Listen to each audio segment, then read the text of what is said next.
Hey guys, welcome to another ride of the Struggle Bus, where every wheel is an empty triangle. On today's bus ride, we are playing against a 10K on OGS. And our opponent today is a pretty strong fighter. He gave us a really good game, but did he follow the basics enough to get him there? You'll have to watch the game to find out.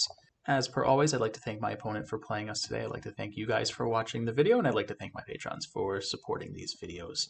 So with that said, let's get into the game. Let's go. Okay, so we are white against a 10K on OGS. And we're going to be sticking to our basic rules. We're going after corners, then sides, then the center, as per usual. And we'll make sure to follow the other rules as well that you guys are used to by now. So let's see how black wants to handle this.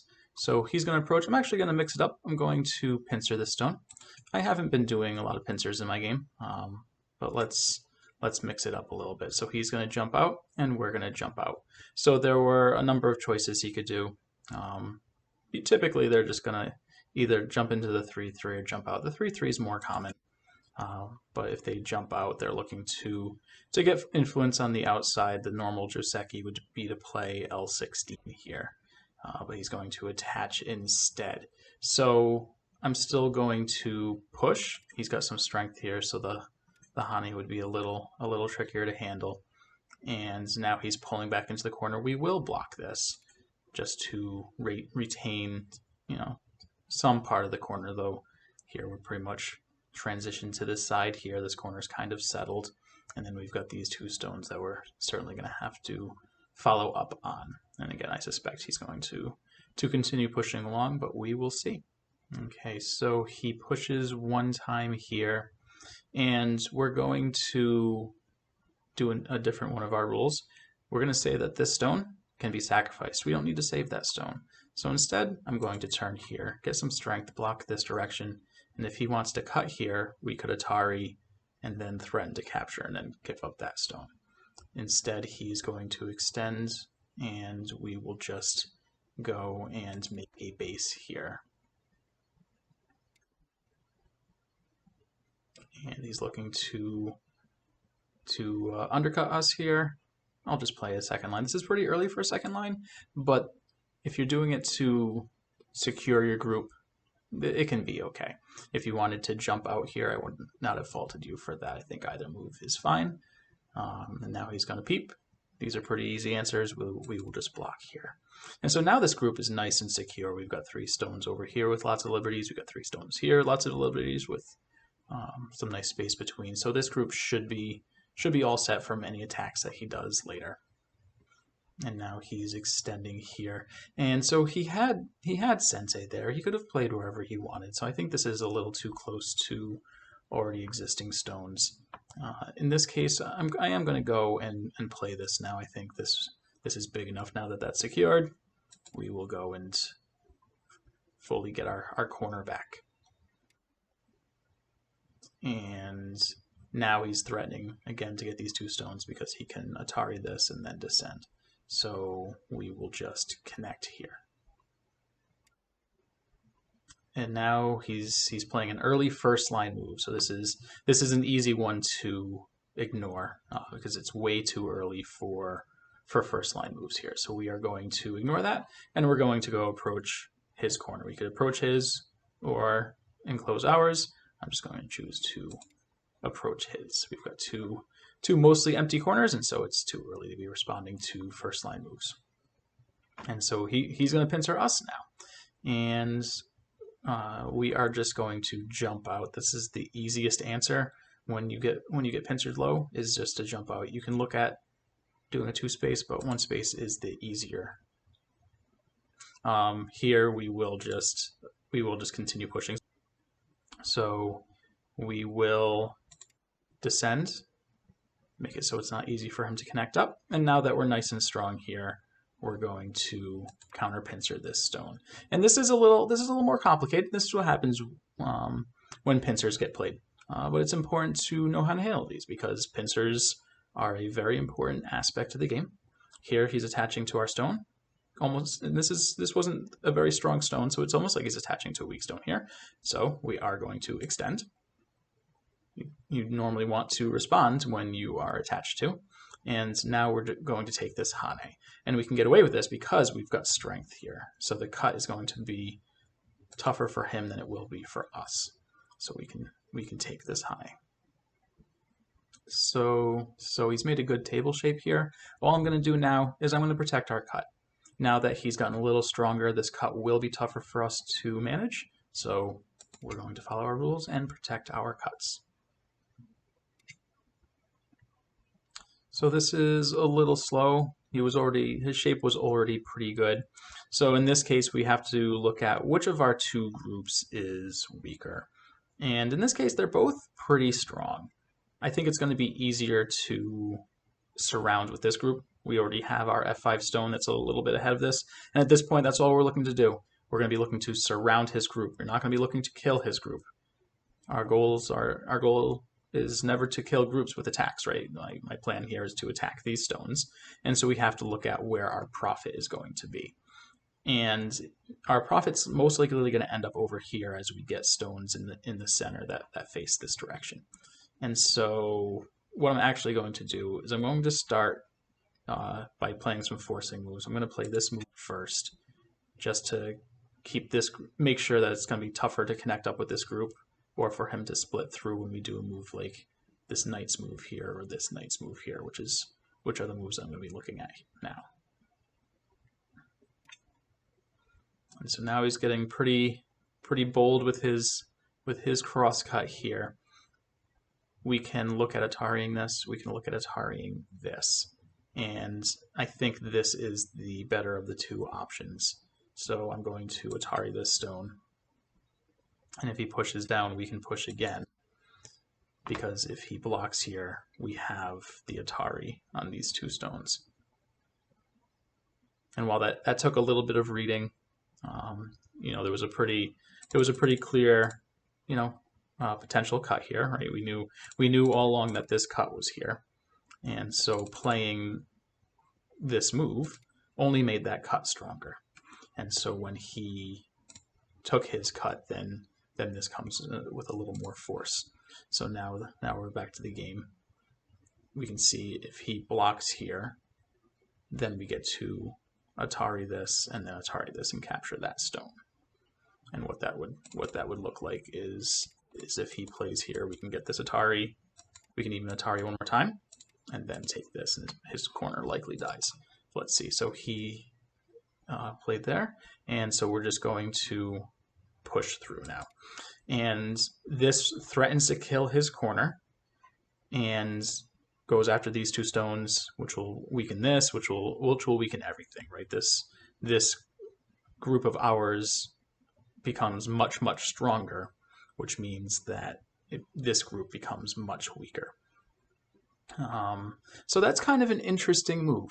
We can look at this Atari and then go and get one of these groups. We'd end up losing these two stones, so this is actually pretty slick. I like this, because if we play here, then he is able to cut us. And so I actually really like this move. I'm going to Atari from this side, and he'll have to extend, and now we'll be able to play here. No matter which direction he pushes, he'll end up losing those two stones. And so he should push at b3, because if he loses these two stones, then he loses the entire corner.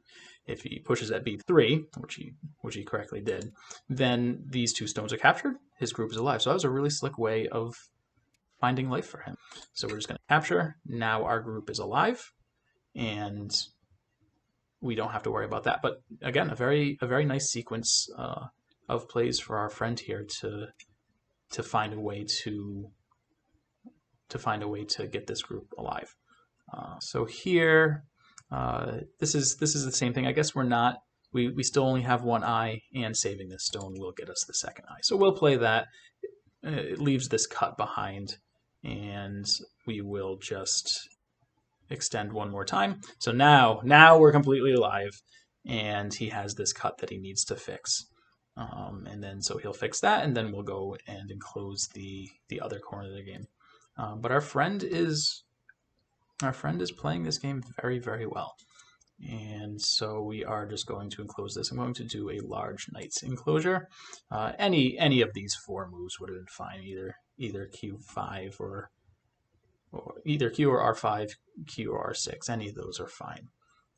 So he's looking to kind of just press on this group a little bit, and I'm just going to slide here on the second line, make it so he really can't get anything here. He's already undercut with G2. But this gives us multiple directions to get strength. If he wants to go and hop in here, we can come out in this direction, somewhere around M3 or L3, somewhere over there. And if he wants to stay hide there, then we can continue pushing this way, and the corner will be safe. So he's going to attach. We will certainly connect. And here I am willing to give him this Atari, and so this Atari will work out fine. We'll end up getting this corner. This stone will get cut off, but that is okay. Again, he is utilizing cuts very, very well. I am a little jealous of how well he has been using cuts this game. It is a weakness of mine. So he is going to take the Atari, and that is fine. So he Ataris, we extend, but if he pushes, he's going to end up losing those two stones, and so we're able to connect underneath. If he had pushed here, we would have gotten this Atari into this Atari, which would have captured those two stones. And so now he's getting a little ahead of himself. We've got room to run in both directions here, so I'm not terribly concerned about him eliminating our eyes here. So we can look at just Atarying, or we can look at jumping out. But in this case, I just want to protect the group that is both weaker and has more potential, which is this group here. We've got much more potential on the right side than we do the bottom. This bottom group is a little stronger, so we're going to extend from this group. And so I'm just going to jump out in this direction to make sure that we don't get surrounded, because if we do get surrounded, then we potentially die in here, right? We are disconnected. But this, I don't think this is going to work. And so we're going to connect here. If he goes to cut, we just capture those two stones. If he pushes out this way, can we do the same thing? I don't think so, right? If we go here and he cuts, we go there, then we will lose that Liberty Race. But we can connect here, and now he's going to have this awkward group, and it kind of gives us a target to go after. And so we will Hane here to keep him low, and we will keep on extending. And now we will block him from coming further this way. And I think we will do this to make sure that this group is okay. It continues the chase on this group, but he'll be able to come out and connect up to that, and so that is fine. He's going to be a little careful. This is going to turn into not the greatest shape for him. We will just block though. This also isn't great shape for us, but we have more eye space than he does. They look like very similar shapes. Ours is just on the fourth line as opposed to the third. So we have more room to make eyes in there. And so he is going to come out. And he's going to be careful now because he's got this group that's a little separated as well. We have this cut. So whatever move we play, we should be looking at fixing that cut. And so I am going to play right here.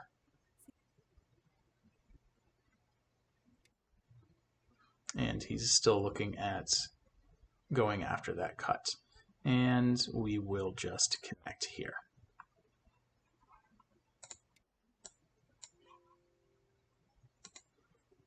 And again, he's got to be real careful because this group here is not very strong. So we can play something like this that looks to surround this and potentially surround this. And so that's what happens when we've got some groups that we can leave behind. But if you get too many weak groups on the board, then we can start applying pressure on both groups. And again, our goal here is not to kill either of these groups. we just want to get profit somewhere. So in this case, our profit's going to be on the lower side, or the profit might end up being killing these 4 stones. So let's see. So he's threatening to push through. We will connect. We now have a double Atari at 03. And we've got cuts here, but we can run out and be fine. And I think he's going to get himself in more trouble if he makes this stone strong. And so we will extend, because we've got a cut here, which then comes with an Atari here. And so I'm going to take this cut first, and then I'll go and capture that stone. So I'm going to play here, and then I'm going to play here. And so now he still has to come back to capture this stone. Similarly, like if we had just captured this, he would have had to come back to fix the cut. But now if we get a co-fight, we've got some good threats over here, because the stone isn't yet captured. It's definitely dead, but it is still on the board. So now we get Sente here. We're fine here. We're fine here. We're fine here. We're pretty good there. And then we've got these stones that aren't really doing too much. Are going to need a bit of help. So we're just going to jump out, make sure this center doesn't turn into anything too much for him. Gives us a good direction for this group to run. We could have looked at playing something like C13 or B13, but in this case I just wanted to make sure we got strength first. He is peeping, so we are absolutely going to make sure that we stay connected. And this is an interesting move, because now if he wedges here and we Atari and he connects, he threatens to cut a little more firmly.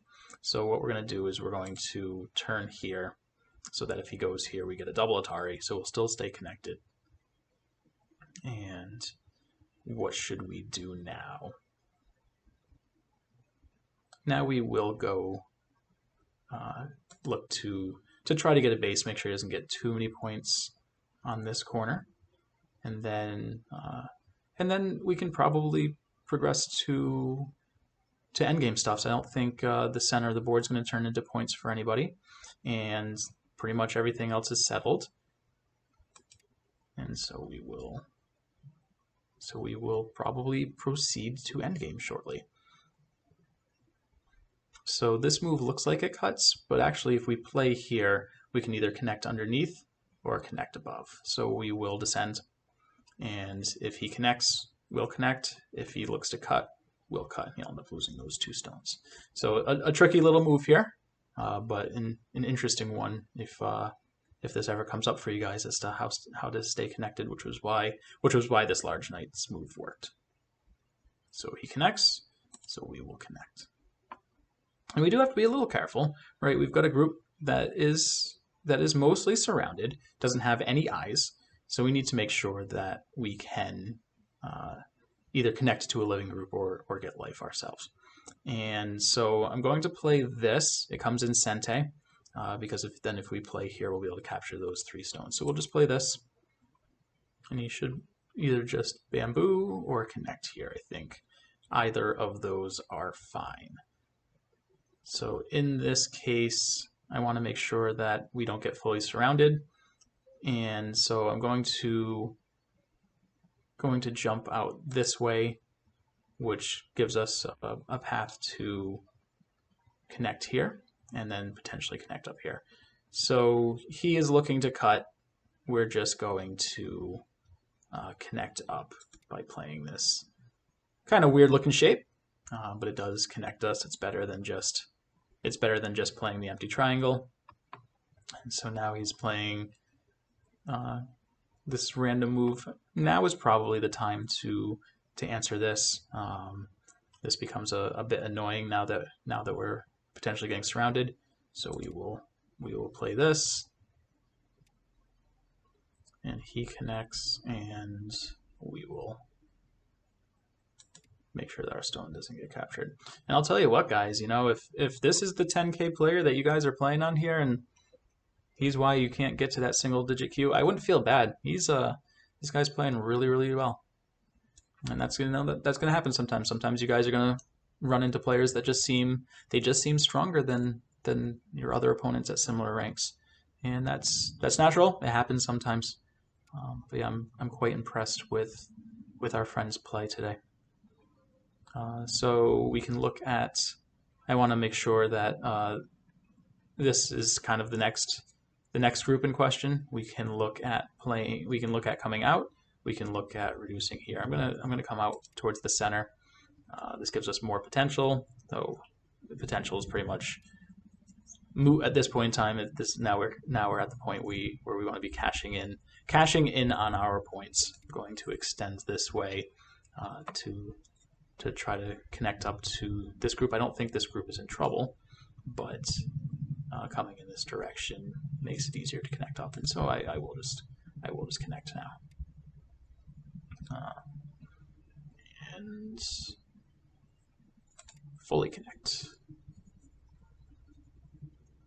So now we're all connected up. We've got one happy group there.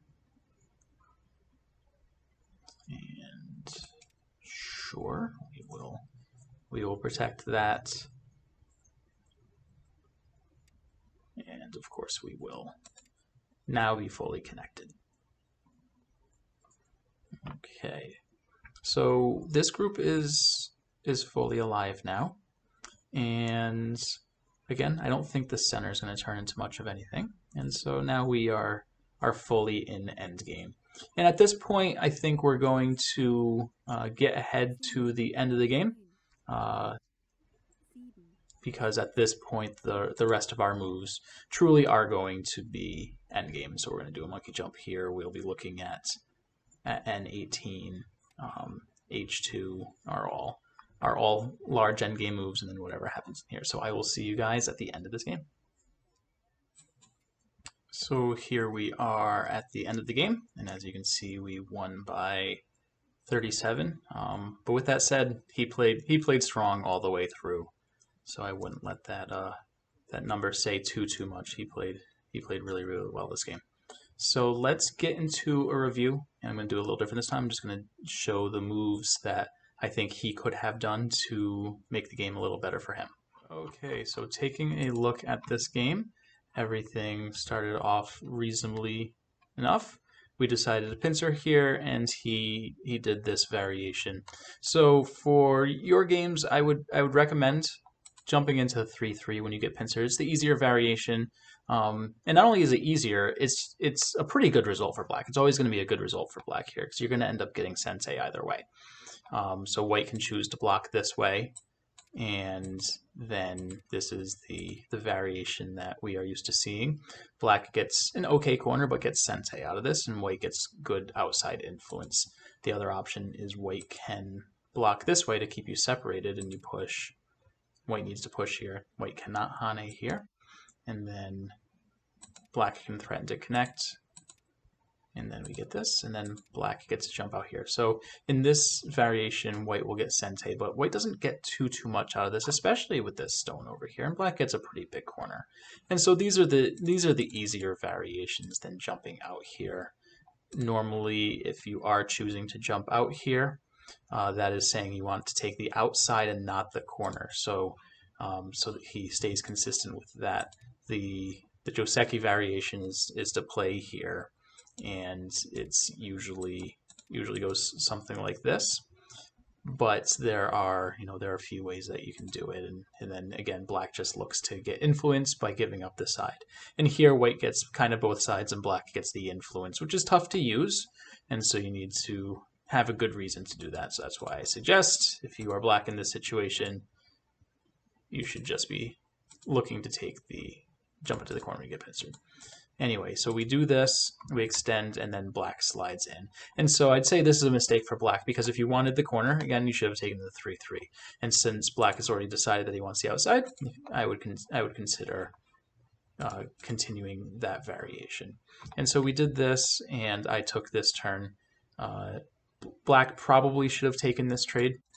This is what I was looking for as white, so then black gets the corner, white's going to extend and do something like this, and I think this is a fair exchange. and then he went and protected this instead, which is also reasonable. None of these are huge mistakes.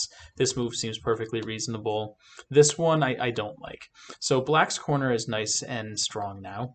If you want to do more with this, you can look at expanding in the other direction. You can look at D13 or C13. I don't like this peep. It doesn't get black anything, and it fixes a weakness that white has.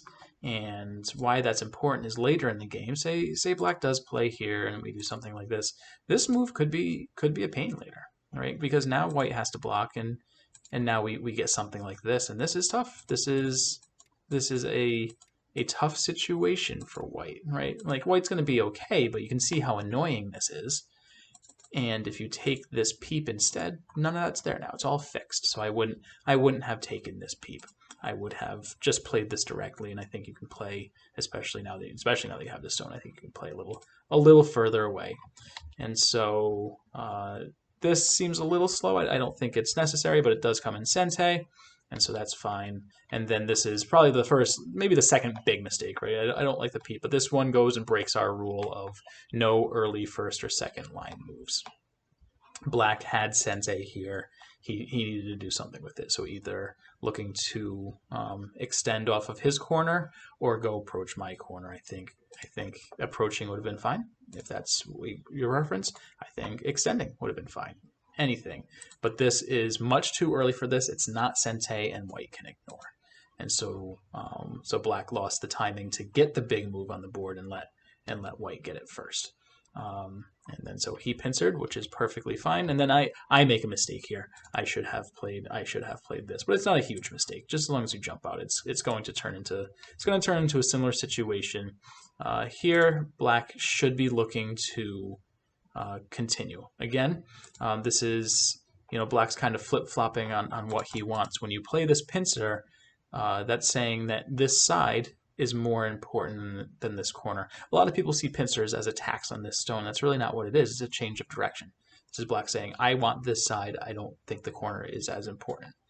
And so that's fine. That is a perfectly fine choice to make, but you need to stay consistent with it, and this isn't staying consistent because now black's coming back and saying, just kidding, I do want the corner.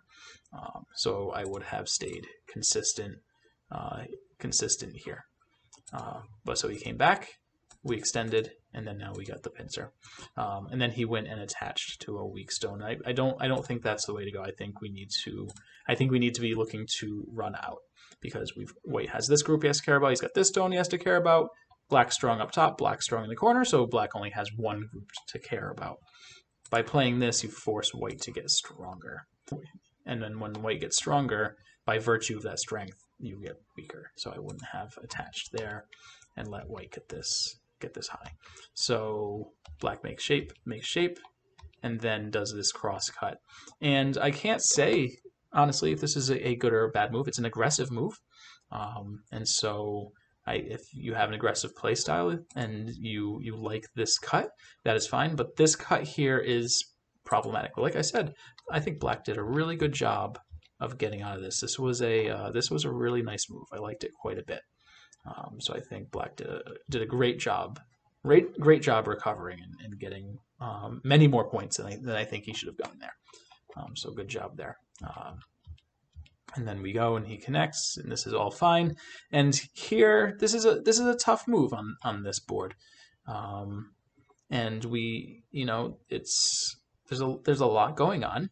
And I would probably be looking at maybe going after these stones or going after this side. I don't think the bottom is interesting because we've got the G2 stone and we've got the Q3 stone, and then black has this wall here. So nobody's going to get any points here. So I think either just pincer or attach, whichever you feel like. I think either is fine. Or playing this annoying shape move. Something on the right side is where we probably wanted to go, and not here. And so this exchange just lets white get solid. And then I think this was just a misread, because while this potential, I don't even know if this kills locally. Doesn't look like it does. But even if it does kill locally, white isn't surrounded yet. So you can't be, if you're looking to kill, you need to make sure you surround first. And your goal should never be to kill. Your goal should be to attack the groups. But especially with white being out on both sides, trying to kill is just going to fail here. And so we ran out.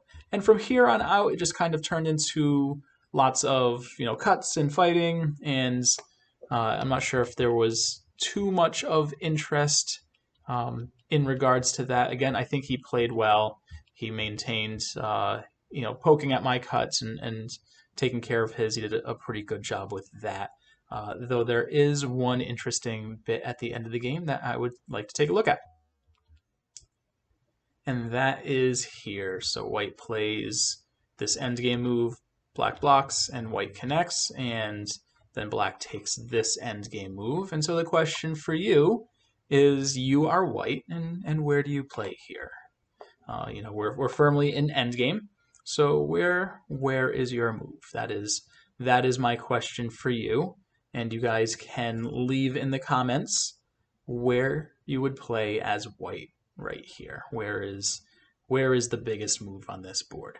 And so that is where we're going to leave this one. I'd like to thank our opponent again for giving us a very good game today. I'd like to thank you guys for watching. And thank you for coming out for another ride in the Struggle Bus where every wheel is an empty triangle. Have a good one, guys.